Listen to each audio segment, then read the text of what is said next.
Je m'appelle Rodrigo Gonzalez. Je suis colombien, j'ai 2 kilos de shit dans mon sac. T'en as pas marre de mentir tout le temps? Tout le monde ment, Max.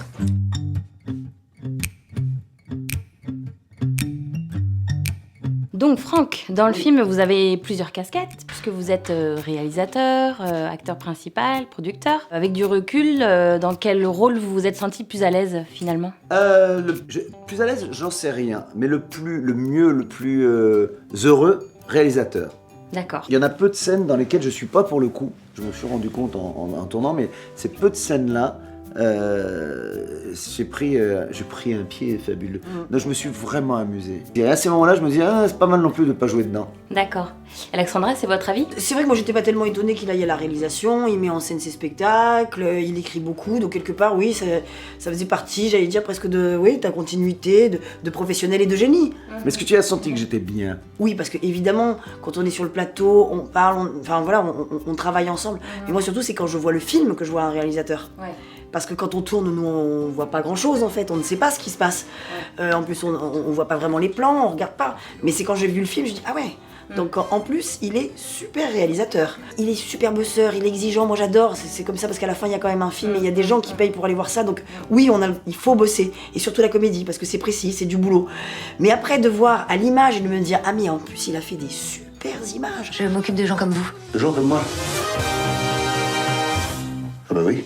Au début, j'ai eu l'idée comme ça, c'est venu comme ça, l'idée d'un mec un peu séducteur, menteur, tricheur, qui va séduire une jeune femme en se faisant passer pour un handicapé. C'est parti comme ça.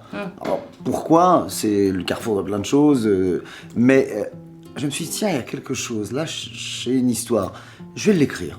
J'en ai parlé à un ami producteur, je lui dis, écoute, qu'est-ce que... Ah, il m'a dit, génial, je produis, je veux.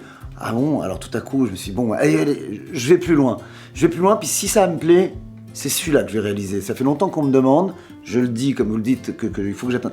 Et puis très vite, au bout de la moitié peut-être, ou peut-être même avant, je me suis dit, ouais, je vais l'écrire pour le réaliser, parce que cette histoire-là, je me la garde pour moi. Bon, c'est peut-être le premier d'une longue série. Est-ce qu'il y a d'autres sujets qui vous font un peu... Là, j'en ai des sujets, mais maintenant, j'ai pas le sujet du deuxième film, parce que des sujets, j'en ai, mais je veux pas que ça se ressemble. Alors c'est dur, on a envie d'utiliser la même recette. La difficulté, c'est ça, c'est de regarder celui-là, de dire, attends, alors là, t'as vu, j'ai ça, là, j'ai fait ci, j'ai fait ça, oh là là, oh là. C'est comme en amour. Si on cherche l'amour, on le trouve pas. Il arrive comme ça. Et ben c'est pareil pour moi, les histoires. Alors là, elle est arrivée à 42 ans. C'est une belle histoire. Ça, y croire, hein, quand même. Vous aviez déjà joué ensemble dans des films précédents? Oui, on a fait une petite scène ensemble, le film de Dominique Farrugia, Bis, mais c'est vrai qu'on se connaissait pas plus que ça. Enfin voilà, on avait tourné cette scène où il était tout nu. Tiens, Voilà. Uniquement vêtu d'un Paris Match déplié. Ouais. Déplié parce que j'étais nu.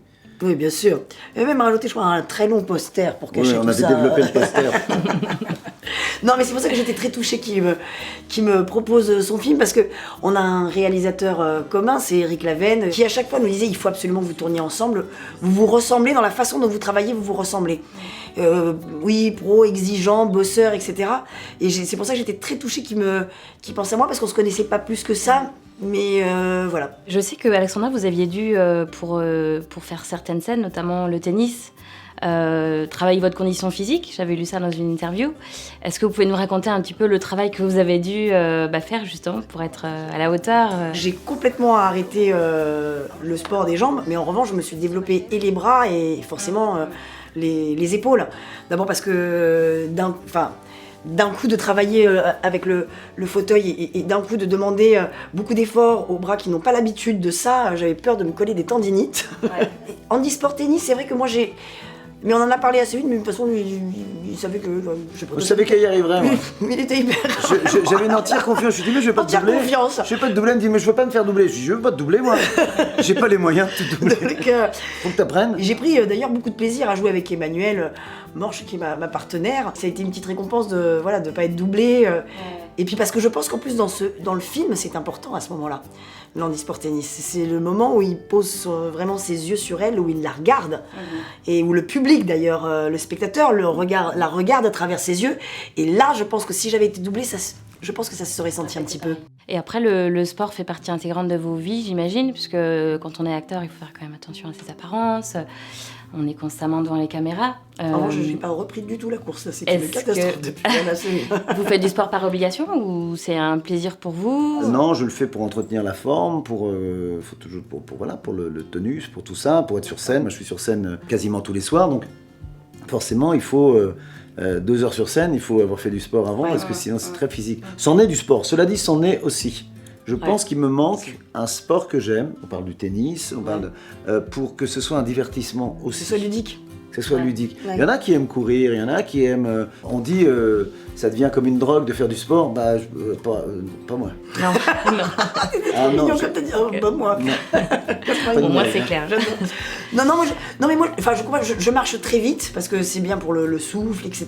J'aime bien faire du vélo, j'aime bien me balader, bien, le je vélo, marche ça va beaucoup. aussi. C'est du sport aussi, mais je marche beaucoup. Voilà, dans la nature et tout ça, j'adore.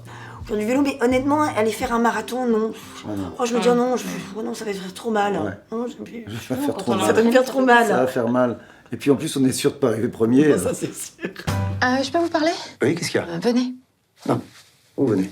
Non, venez. Non, vous. Non, vous. Non, vous venez. Non, vous. Non, je peux pas bouger. D'ailleurs, si on vous mettait au départ d'un 100 mètres tous les deux, lequel arriverait en premier? Oh, je pense que ce serait toi, non? Bon, forcément, tu cours vite, toi. Je courais vite, jeune, mais... On ça essaiera. dépend ce qu'il y a au bout. S'il y a une bouteille, c'est toi qui gagne. Hein. Ah bah ça, c'est sûr. Vous mettez une bouteille de pinard au fond, je peux vous dire, c'est elle qui gagne. Hein. C'est pas bien ce que vous faites, Jocelyn. De toute façon, je pense qu'elle est pas dupe. Vous avez voulu faire passer un message à travers cette belle comédie romantique. Quel est ce message? Il se trouve qu'il y a quelque chose qui se dégage. Après, passer un message, c'est... Non, je pense que s'il y a un truc, c'est que l'handicapé n'est pas toujours celui qu'on croit.